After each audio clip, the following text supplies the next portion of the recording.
The morning bells rang across the Galactic Defense Academy. Students from 12 different planets walked through the silver corridors toward their classrooms. Some had scales, others had fur, and a few glowed with soft light. They all came here to learn how to protect the galaxy. Commander Veltar stood at the front of the large classroom. His silver skin caught the light from the windows. He had fought in many wars and trained thousands of students. Today felt different though. He had something new to show them. "Take your seats," he said in his deep voice. "Today we start studying a new species." The students found their spots. Jean and his sister Sue sat together near the front. They came from Vorthan Prime, where everyone was practical and smart. Jean wanted to be a ship captain someday. Sue dreamed of planning battle strategies. Behind them sat Min, whose blue skin was always wet. Her people lived in oceans and were naturally peaceful. Next to her was Ho, who looked like a giant ant but was actually very gentle. His species only fought when they had to protect their families. The crystal being named Quinn sat alone. She did not need a chair. Instead, she floated above the floor, changing colors slowly. Her people solved problems by sharing thoughts, not by fighting. "This new species calls themselves humans," Veltar continued. "They live on a planet called Earth. We just made contact with them last month." Bo, who had green skin and 4 arms, raised one hand. "Are they dangerous, Commander?" "That is what we need to find out," Veltar replied. "It is our job to study how they fight. Then we can decide if they should join our alliance or if we need to worry about them." The students nodded. This was normal. Every few years the galaxy found new intelligent species. Most of them were peaceful. Some were a little aggressive but could be taught to get along with others. A few were too dangerous and had to be watched carefully. Veltar touched a button on his desk. The room became dark. A large screen appeared in the air above them, showing a blue and green planet with white clouds. "Earth," he said. "It has 1 sun and 1 moon. The humans live all over the planet, not just in one place. There are about 8 billion of them." Sue wrote notes on her electronic pad. "That's a lot," she whispered to Jean. "The humans have been fighting wars for thousands of years," Veltar explained. "We will watch recordings of their battles to understand how their minds work." Min looked worried. Her people had not fought a real war in over a century. "Why do they fight so much?" "Good question," Veltar said. "That is what we need to learn. Every species fights differently. Some fight only for food or land. Others fight to protect their families. A few fight because they enjoy it. We need to know what kind the humans are." Ho clicked his mandibles together, which meant he was thinking. "Have any of them visited other planets yet?" "They have sent machines to nearby planets," Veltar answered. "But no human has left their solar system. They are still very new to space travel." Quinn pulsed yellow light. "If they cannot travel between stars, how can they threaten anyone?" Veltar smiled, but it was not a happy smile. "They are learning fast. Our scouts say they will probably build starships within 50 years. We need to understand them before that happens." The commander walked around his desk and stood closer to the students. "I want you all to remember something important. We are not here to judge these humans. We are here to learn about them. Every species has good and bad parts. Our job is to figure out if the humans can be our friends or if we need to protect ourselves from them." Jean raised his hand. "What if they want to be friends but are too dangerous anyway?" "Then we will have to make a very hard choice," Veltar said quietly. The room was silent for a moment. All the students understood. Sometimes the galaxy had to do terrible things to protect itself. It did not happen often, but it did happen. "Let's begin," Veltar said. He touched another button. "We will start with their earliest wars and work our way to the present day. Pay attention to how they think, not just what weapons they use." The screen showed pictures of humans from long ago. They wore animal skins and carried simple weapons made of wood and stone. "These images are from 10,000 years ago," Veltar explained. "Back then humans lived in small groups and fought other groups for hunting grounds and water sources." The students leaned forward to get a better look. The humans looked small and weak compared to most galactic species. They had no scales or thick skin to protect them. They had no claws or sharp teeth. They could not breathe underwater or fly through the air. "They look harmless," Sue said. Veltar's smile became even less happy. "Let's see if you still think that in a few hours." He started the first recording, and the students began to learn about humanity. The first images showed humans with bronze swords fighting each other in dusty fields. The alien students watched with normal interest. Every species had gone through this stage. Fighting with metal weapons was common across the galaxy. "Note their formation," Veltar said, pointing at the screen. "They work together as a team. This shows intelligence. Gene nodded. His own people had fought similar battles long ago. They seem organized, Commander. The recordings jumped forward in time. Now the humans wore metal armor and fought with longer swords. They rode on animals called horses and built large war machines. Still normal, Sue whispered to her brother. Maybe even boring. But then something strange appeared on the screen. A group of human warriors stood at a narrow pass between two mountains. Thousands of enemy soldiers were marching toward them. The defenders are badly outnumbered, Veltar explained. Logic says they should retreat and live to fight another day. The students watched carefully. This was basic military thinking. When you cannot win, you run away and try again later. But the humans did not run. Instead, they planted their spears in the ground and waited. The enemy army crashed into them like a giant wave hitting rocks. The humans began to die, but they did not move backward. Min's skin turned a darker blue, which meant she was confused. Why don't they leave? They could escape through the mountains. Keep watching, Veltar said softly. Hour after hour, the humans fought and died. They knew they could not win. They knew they would all die. But they kept fighting anyway. When their spears broke, they used swords. When their swords broke, they used rocks in their bare hands. Every single human warrior died. Not one tried to run away. The classroom was very quiet. I don't understand, Ho clicked his mandibles rapidly. What did they gain by dying? Veltar paused the recording. They delayed the enemy army for 3 days. This gave their people time to prepare defenses in the city behind them. Quinn flickered red light, which meant she was worried. They chose death for an idea? For their families and their home, Veltar corrected. But yes, they chose certain death when they could have lived. The recordings continued. Roman armies marched across the screen, then medieval knights in heavy armor. Each era showed the same disturbing pattern. Humans fought longer and harder than they should. They took wounds that would stop other species but kept fighting anyway. Look at this battle, Veltar said, showing a snowy field covered with warriors. The humans have been fighting for 8 hours. Most species would be exhausted by now. But the humans were not exhausted. They were covered in blood and breathing hard, but their eyes still burned with fighting spirit. When their friends died next to them, they became more angry, not more afraid. Bo's forearms trembled slightly. Commander, their body language is wrong. They should be terrified. Instead, they look excited. Some humans do seem to enjoy battle, Veltar agreed. But watch closely. See how they protect their wounded friends? See how they share their last water with dying enemies? This is not simple bloodlust. Sue was writing notes very fast. Their psychology is completely different from ours. When Vorthans face death, we calculate the best survival strategy. These humans seem to calculate how to die well. The time period jumped again. Now humans fought with loud weapons that shot metal bullets. The battles were bigger and louder, but the human behavior stayed the same. They charged toward death when it would help their team win. Min had to look away from the screen. This is making me sick. How can anyone fight like this? A new recording started. It showed a human medic running across a battlefield while enemy bullets flew around him. He reached a wounded soldier and began treating his wounds, even though staying in the open meant he would probably die. He's not even fighting, Jean said in amazement. He's just trying to help someone. More medics appeared on screen, all doing the same impossible thing. They ran toward danger to save people, not away from it. Ho stood up suddenly. I need to leave. This is too much. Sit down, Veltar ordered firmly. You are training to be a military officer. You need to understand what you might face in the galaxy. Ho sat back down, but his whole body was shaking. The recordings moved to more recent times. Human soldiers fighting in thick jungles, freezing mountains, and burning deserts. In every environment, in every situation, they showed the same traits. They fought when fighting was hopeless. They saved others when saving others meant dying. They continued battles that other species would have ended days earlier. I have a question, Quinn said, her light flickering rapidly. Are we watching their best warriors? Their most elite fighters. Veltar shook his head. These are ordinary humans. Farmers, shopkeepers, students. Most of them had never fought before their wars began. The classroom fell completely silent. If these were just normal humans, what would their actual elite soldiers be like? Sue put down her notepad. Commander, I think I understand why you look so worried. Veltar nodded grimly. And we haven't even reached the modern era yet. The next recording made the room feel colder.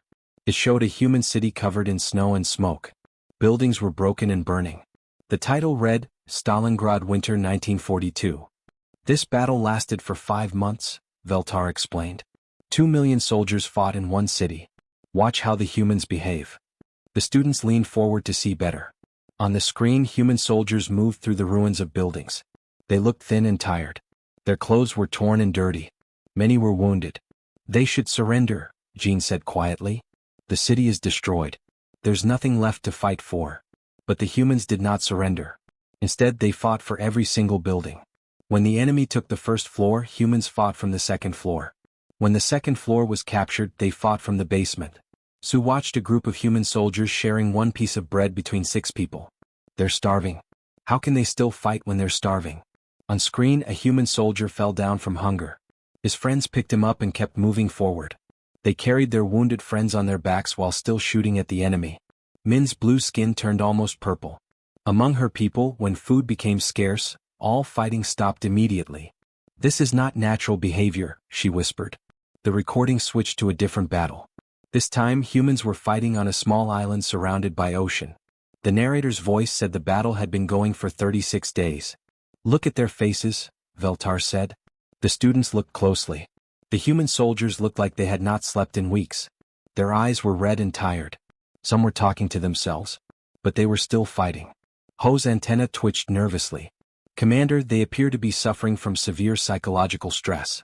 Why don't their leaders send them home to rest? Because they cannot, Veltar answered. If they stop fighting, they will lose the island. So they keep fighting. A human soldier on screen picked up a weapon that was bigger than he was. He ran straight toward a group of enemy soldiers, knowing he would probably die. Behind him, other humans followed, screaming battle cries. Quinn began flashing bright red light very quickly. This was her species' sign of extreme distress. I cannot process this behavior. It goes against every survival instinct that evolution should create. The footage changed again. Now it showed human soldiers jumping out of flying machines into enemy territory. They landed in fields full of obstacles and traps.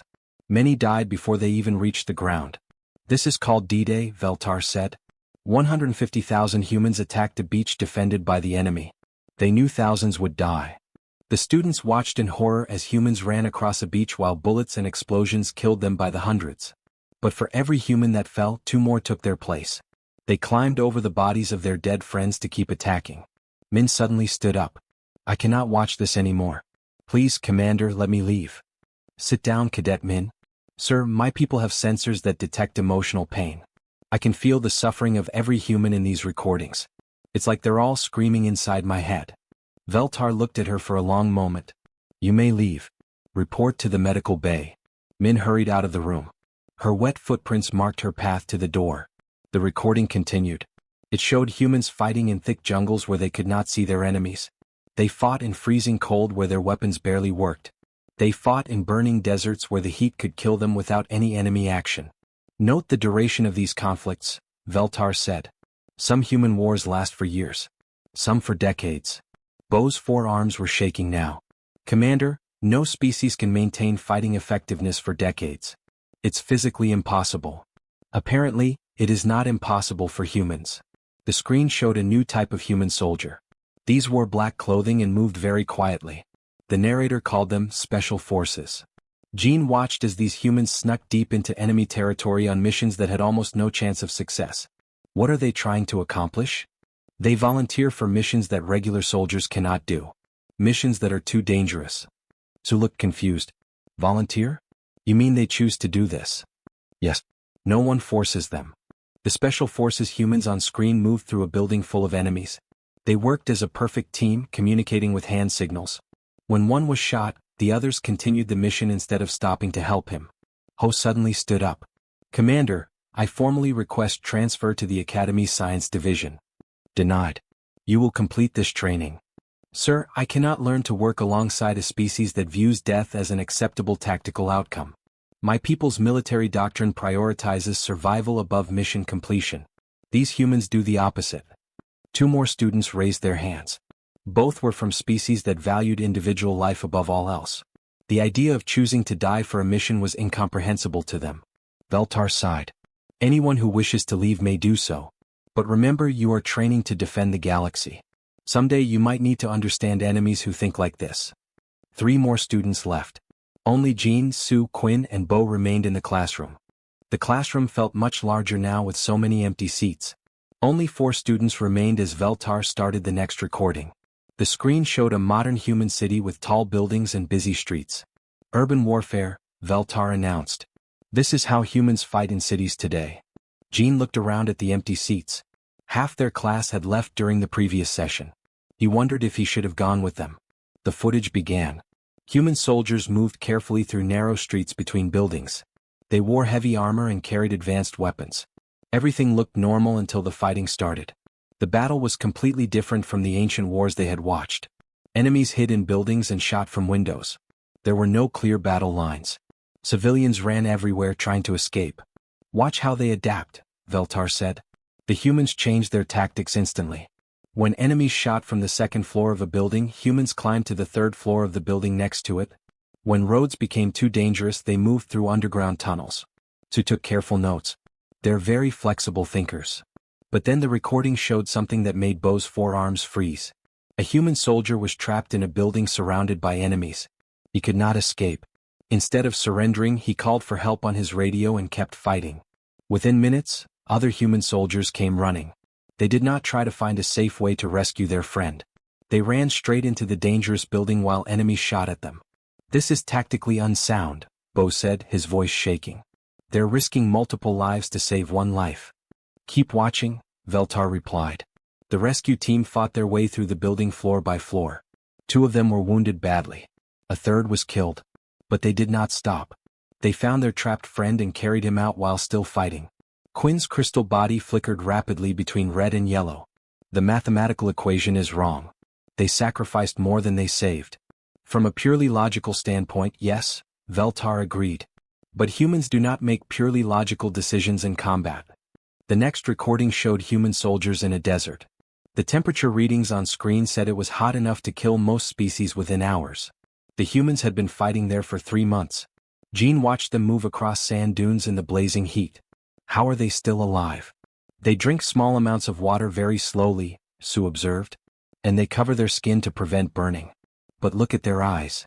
The human soldiers' eyes still held the same fierce determination they had seen in every previous battle.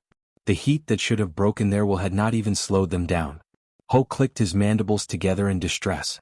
I need to request academic counseling. That can be arranged, Veltar said. Anyone else? Bo raised 2 of his forearms. Sir, I believe I may be developing combat trauma syndrome just from watching these recordings. My species recognizes battle stress, but we also recognize when to stop fighting. These humans appear to have no stopping mechanism. The screen changed to show mountain warfare. Human soldiers climbed frozen cliffs while carrying heavy equipment. Some fell to their deaths. The others kept climbing.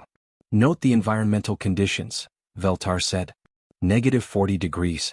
Oxygen levels too low for most species to remain conscious. The humans have been fighting at this altitude for 2 weeks. Sue put down her note-taking device. Commander, I have a question. Yes. Are we meant to fear them or admire them? Veltar was quiet for a long moment. That is the question every species must answer for themselves. The next footage showed something that made Quinn flash bright white light in alarm. Human soldiers were fighting inside a building where poisonous gas had been released. They wore masks to breathe, but the gas was eating through their equipment. Instead of retreating, they kept fighting. When their masks broke, they held their breath and continued fighting. When they could not hold their breath anymore, they took quick breaths of poisonous air and kept fighting.